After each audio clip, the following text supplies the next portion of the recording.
नमस्कार, हम प्रतिमा चौधरी। दोपहर 3 बजे के भोजपुरी समाचार में स्वागत बा। सबसे पहले प्रमुख समाचार। निर्वाचन आयोग द्वारा आह्वान कल गेल सर्वदलीय बैठक बैठ रहल राष्ट्रीय सभा और स्थानीय तह निर्वाचन लगायत के विषय में छलफल। एमाले केंद्रीय अनुशासन आयोग द्वारा पार्टी के नेता सबके संपत्ति विवरण बुझावेला निर्देशन। पुस 14 से गणना होके किस्म से 60 दिन भीतर बुझावेला निर्देशन। वीर अस्पताल में पिछला 2 दिन एने से 30 से बेसी कर्मचारी संक्रमित, जनशक्ति अभाव होखे के संकेत।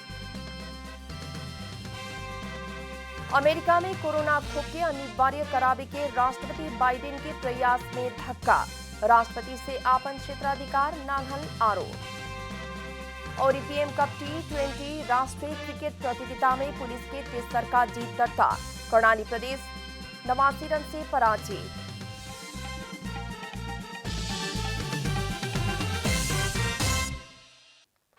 आप पूरा समाचार। निर्वाचन आयोग द्वारा आह्वान कल गेल सर्वदलीय बैठक बैठ रहल बा। बैठक में राष्ट्रीय सभा और स्थानीय तह के निर्वाचन के तैयारी लगायत के विषय में छलफल हो रहल आयोग के प्रवक्ता शालिग्राम शर्मा पौडेल बताउनी है। बैठक में संघीय संसद, प्रदेश सांसद और स्थानीय तह में प्रतिनिधित्व कर रहल दल सब सहभागी बाटे। स्थानीय तह में पहिलका कार्यकाल पूरा होके लगला पर आयोग से निर्वाचन के तैयारी शुरू कर गेल है। बैठक में मतदाता नामावली संकलन लगायत के विषय में भी छलफल हो रहल बा। बैठक में एमाले, कांग्रेस, माओवादी केंद्र, नेकपा एकीकृत समाजवादी लगायत के दल सबके सहभागिता बाटे।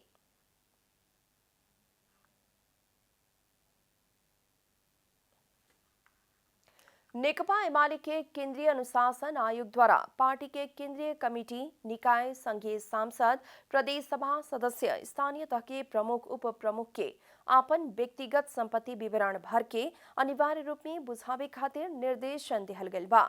आयोग के अध्यक्ष केशव बड़ाल से जारी कल गेल अंतर पार्टी निर्देशन 1 में पार्टी के 10वां राष्ट्रीय महाधिवेशन से पारित विधान के धारा 79 और आयोग के कार्य संपादन नियमावली के नियम 6 बमोजिम पार्टी से निर्वाचित गांव पालिका के अध्यक्ष और उपाध्यक्ष समेत के इहे पुस 14 गते से गणना होके किस्म से 60 दिन भीतरे आयोग समक्ष ओ विवरण पेश करे खातिर निर्देशन दिहल गेल है।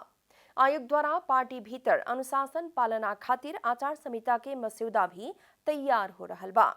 आयोग के सचिव भरत पहाड़ी द्वारा तैयार कल गेल ओ मसौदा के ऊपर थप छलफल करके पारित करे के भी जनावल गेल बा। पिछला समय बढ़ते जा रहल कोरोना संक्रमण के कारण 2 दिन एने से वीर अस्पताल के 30 से बेसी कर्मचारी सब संक्रमित देखल गेल बा। कोविड-19 यूनिफाइड अस्पताल के प्रमुख डॉक्टर भूपेंद्र बसनेत के मुताबिक स्वास्थ्य कर्मी में संक्रमण थपते गेला बाद जनशक्ति का अभाव होके के देखल गेल बा। विभिन्न वार्ड और आईसीयू में कार्यरत स्वास्थ्य कर्मी सब में संक्रमण तीव्र गति से फैल रहल डॉक्टर बसनेत बतौले बानी।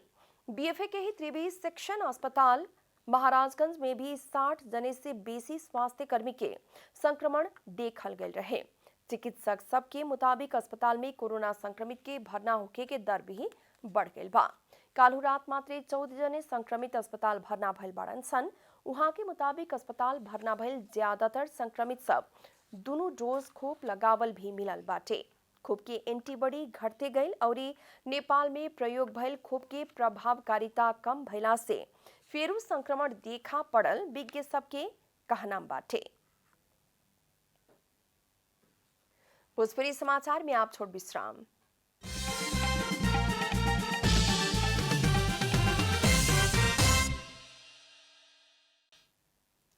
भोजपुरी समाचार में आप बाकी समाचार। ग्रामीण शिक्षा तथा वातावरण विकास केंद्र रीड नेपाल द्वारा आयोजना कल गेल शिक्षा शाखा लिखुप्पी के गांव पालिका के सहकारी में शिक्षक के 5 दिनहा एकीकृत पाठ्यक्रम सिकाई सहजीकरण आधारभूत तह तालीम संचालन भइल बा।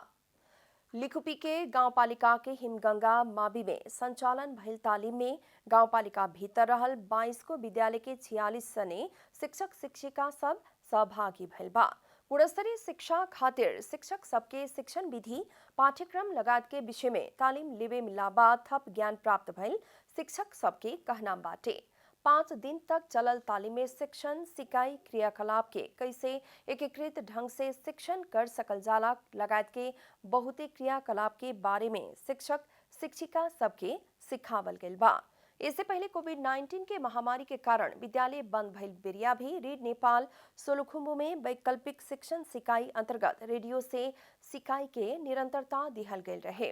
रीड नेपाल द्वारा उस समय में सोलुखुम्बु के स्थानीय तह के विद्यार्थी खातिर रेडियो कक्षा भी संचालन कइल गेल रहे। अभी देश भर पश्चिमी वायु के सामान्य प्रभाव रहल जल तथा मौसम पूर्वानुमान महाशाखा जनौले बा।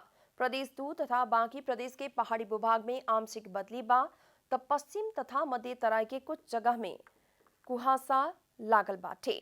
दोपहर प्रदेश 1 और 2 तथा सुदूर पश्चिम प्रदेश में आंशिक बदली रही तब प्रदेश 1 के पहाड़ी भूभाग के 1-2 जगह में हल्का बरखा के संभावना भी रहल मौसम पूर्वानुमान महाशाखा जानकारी देले बा। शनिचर के प्रदेश 1 बागमती और गंडकी के पहाड़ी भूभाग के कुछ जगह में हल्का बरखा के संभावना रहल भी महाशाखा जनौले बाटे। अब आर्थिक समाचार।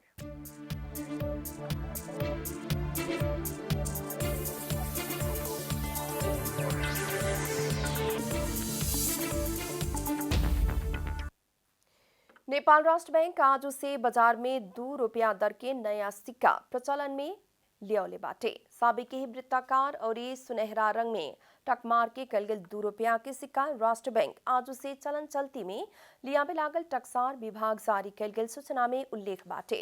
राष्ट्र बैंक हर साले 1 और 2 रुपया दर के सिक्का छपले रहे। राष्ट्र बैंक के मुताबिक बाजार में आवे वाला सिक्का के वृत्ताकार घेरा भीतर आसपास 64 को थोपला रहे के जनावल गइल बा। नया सिक्का के ऊपर हिस्सा में अंग्रेजी में और निचला हिस्सा में देवनागरी लिपि में 2 रुपया लिखल गइल बा। सिक्का के बीच भाग में 7 प्रदेश खुले वाला कल गेल नेपाल के नक्शा और नक्शा के ठीक ऊपर दाया तरफ अलग क्षमता के व्यक्ति सब खातिर स्पर्श करके सिक्का के दर पहचान कर सके वाला 2 गो थोपला रहल सूचना में जनावल गइल बा।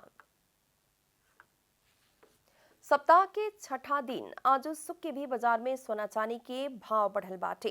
नेपाल सोन चांदी व्यवसायी महासंघ के मुताबिक बीएफए के प्रति तोला 92,500 रुपया में कारोबार भइल छापा वाला सोना के भाव आज 200 रुपया से बढ़ के 92,700 रुपया में कारोबार हो रहा बा। तेजाबी सोना प्रति तोला 92,200 रुपया में कारोबार हो रहा बा, जेकर भाव बीएफए के प्रति तोला 92,000 तय भइल रहे। वही लेखा चांदी के भाव भी आज 5 रुपया से बढ़ के 1,260 रुपया में कारोबार हो रहा महासंघ जनौले बाटे। भोजपुरी समाचार में फिर छोट विश्राम।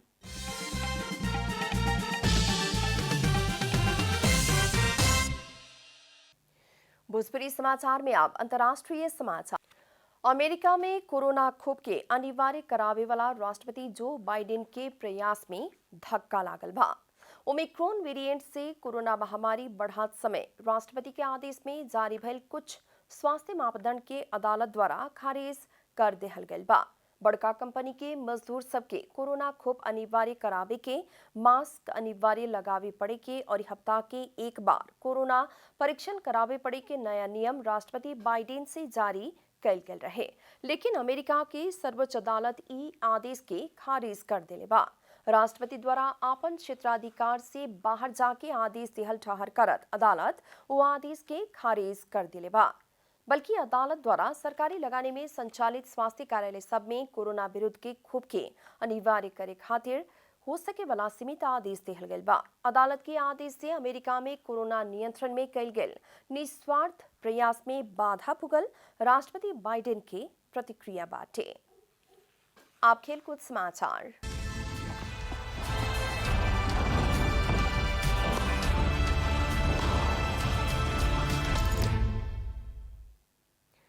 लगातार 3 गो खेल जीतल पुलिस पीएम कप T20 राष्ट्रीय क्रिकेट प्रतियोगिता के सेमीफाइनल के नजदीक पुगल बा।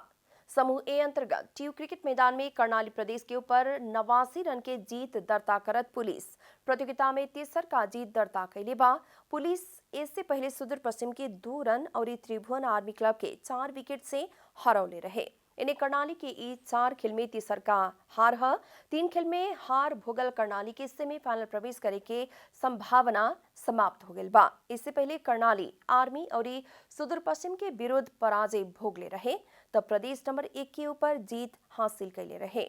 पुलिस से देहल 245 रन के विशाल लक्ष्य पीछा करे के क्रम में कर्णाली निर्धारित 20 ओवर में 9 विकेट गंवावत 155 रन मात्र जोड़ सकल। अंत में प्रमुख समाचार फिर एक बेर। निर्वाचन आयोग द्वारा आह्वान कैल गई सर्वदलीय बैठक बैठ रहल। राष्ट्रीय सभा और स्थानीय तह निर्वाचन लगायत के विषय में छलफल। एमाले केंद्रीय अनुशासन आयोग द्वारा पार्टी के नेता सबके संपत्ति विवरण बुझावेला निर्देशन। पुस 14 से गणना होके किस्म से 60 दिन भीतरे बुझावेला निर्देशन। वीर अस्पताल में पिछला 2 दिन एने से 30 से बेसी कर्मचारी संक्रमित, जनशक्ति अभाव होके के संकेत। अमेरिका में कोरोना खोके अनिवार्य करावे के राष्ट्रपति बाइडेन के प्रयास में धक्का, राष्ट्रपति से आपन क्षेत्राधिकार नाघल आरोप।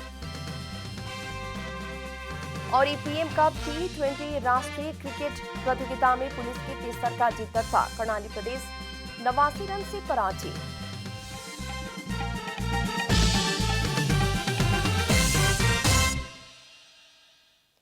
एक साथ भोजपुरी समाचार अभी खातिर इतना ही। जनता द्वारा जनता खातिर प्रसारित जनता टेलीविजन देखत रही।